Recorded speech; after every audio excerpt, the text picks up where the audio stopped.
یو ځل رسول الله سم د عایشې رضی الله تعالی عنها کره نمبر دی میلمه دی زینب رضی الله تعالی عنها څه پخ کړي دي نو خپلې وینځې ته یې ورکړه چې دا ویسه او رسول الله صلی الله علیه وسلم د عایشې رضی الله عنها کره دی هغې ته دا ورسوه که د هر چا مینه وه د رسول الله صلی سره او د الله نبي سره چې مینه ونه کړي نو الله د خپله مینه هم نه قبلوي د مور او د پلار د خپل ځان د ټول مخلوق نه به راته الله رب العالمین ګران وي او بیا په مخلوقاتو کې به محمد رسول الله راته ګران وي د رسول الله صلی الله مقدم په مخلوق کې مخکې بل څوک نشته دی اول مینه د الله او دویم د محمد رسول الله صلی بعضې خلک اول ځان دی بیا جهان دی نه الله او رسول مقدم کوي اول الله او رسول دی بیا ځان دی نو عزتمندو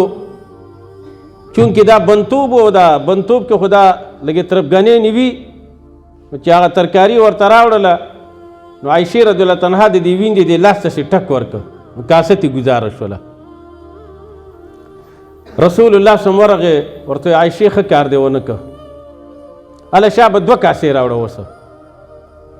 دا یوه کاسې راواغسته دې ویندې له یې ورکړه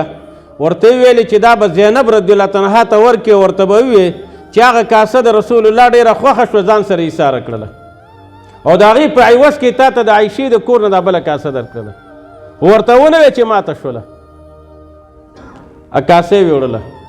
او عایشه رضی الله عنها فرمایي چې رسول الله سم دی اوړېدلي په دې خاورو کې ککړ شوي کتغ او ترکارۍ ته ناست دی او راوچتوي او خاوره ترېنه لرې کوي او په دې کاسه کې اچوي او دارنګې یو پوټې تیکه هغه خولې له مچي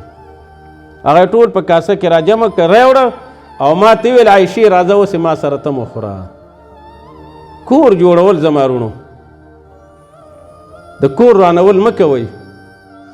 په ابتدا کې مې درته ویلې چې کورنۍ پریشانۍ د انسان ژوند د 100 کالو نه 10 ته راولي